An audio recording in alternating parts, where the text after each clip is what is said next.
got here.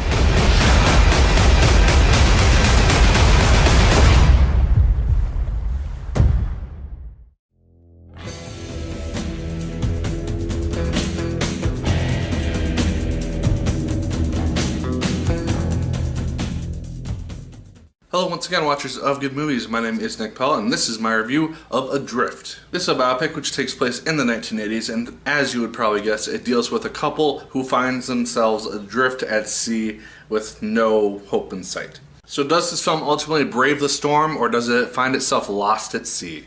Let's find out. This one stars Shailene Woodley and Sam Claflin. They are both very good actors, and I've seen them in multiple different projects over time. Shailene Woodley's character, Tammy, she is this traveler who has been traveling since she was 16, graduated high school, and just started traveling around the world, doing odd jobs here or there to pay her way to the next adventure.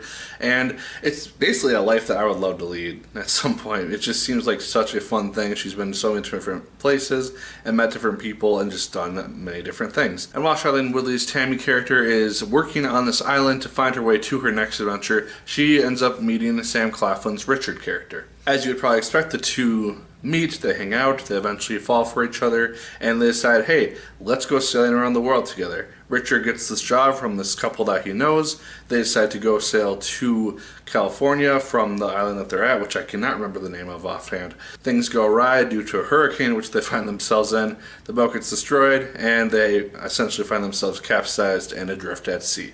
I definitely want to praise Shailene Woodley and Sam Claflin's chemistry in this film. It really relies on them to make this film work, because they are on screen together for the majority of the movie. And so if they didn't work well together, it would be very obvious. And I thought that their on-screen chemistry actually worked quite well. They seemed to portray themselves as a couple quite well and quite realistically, and you could tell that there was a good chemistry between the two actors. And as this film is a biopic, and so this is based, as you would think, on a true story, it really needs to capture that sense of survival that these two people end up going through while they're adrift at sea for the amount of time that they are. And I felt like the film really did capture that well, because we get to see at first when they wake up and they're figuring out what's going on, you see the ship in just disarray, and then as time passes, you see them eventually trying to fix it up, trying to clear out things, find food to salvage, find ways to survive. You see their bodies just slowly get drier and drier and dirtier and dirtier, because obviously you can't shower at sea,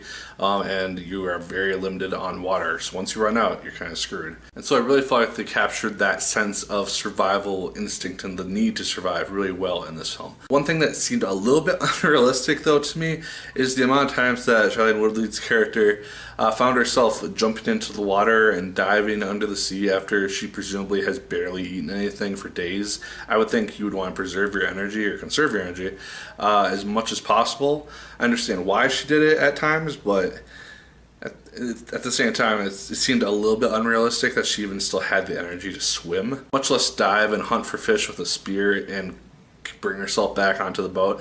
It just seemed like an unrealistic sense of just energy that she would still have. Maybe it's just me seeing too many shark films recently, but every time she jumped into the water in the ocean with open wounds and whatnot, as you would think, I was always waiting for a shark to show up on screen. Every time. Nothing ever happened. So that was very surprising to me. I figured we would see at least one shark incident of some sort. Nothing ever happened. I also felt like at the very beginning, because it's Shailene Woodley who wakes up first, she finds herself alone on this boat because Richard has found himself adrift at sea somewhere else, just hanging on for dear life. So when she realizes that he's not there with her when she wakes up, she just begins to scream out his name in a panic and worry and everything that you would expect.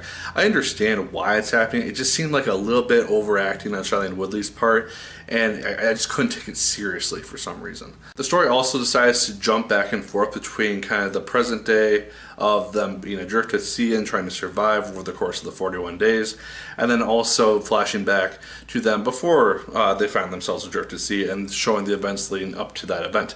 I almost feel like it would have been a little bit of a stronger story if they had just shown it in one complete narrative. Maybe just showing the first hour or so of the movie building that relationship, establishing them as a couple, doing whatever you have to do to establish that fact that they are in love and they're going off on this adventure, show it going basically terribly wrong, and showing what they have to do to survive together. I just found myself being kind of annoyed by the jump being back and forth. I could follow it fairly well, but just kind of bummed me when we were getting into some sort of intense survival moment, and then it just flashes back to a happy time and on the island falling in love scene.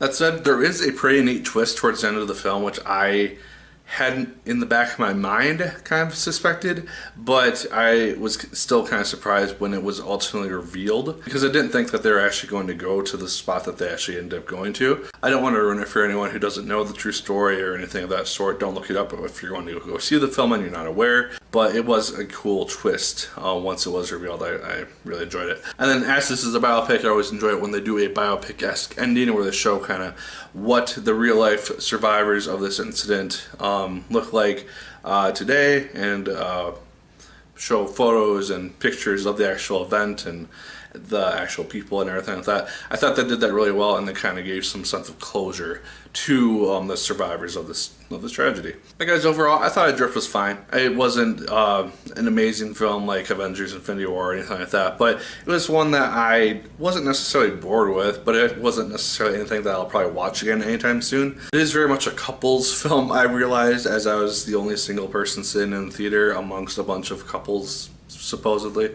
So it is a good date movie if you're looking for something along those lines, but overall for me, I thought the film was just fine. I enjoyed it for what it was. I thought it had a couple issues, and it did have a little bit of a pacing issue as well, despite it being an hour and a half. But those are my thoughts on Adrift. Let me know yours in the comments down below. Did you like it as much as I did? Did you hate it more than I did? Let me know. Like, favorite, comment, and subscribe once again if you so choose. I'd appreciate it immensely. Also, just a heads up, I am now doing written reviews for video games and other things that I decided to do written reviews on. Link for that is going to be in the description down below, so check that out if you are interested. And as always, my good people, my name is Nick Pell, and once again, keep on watching.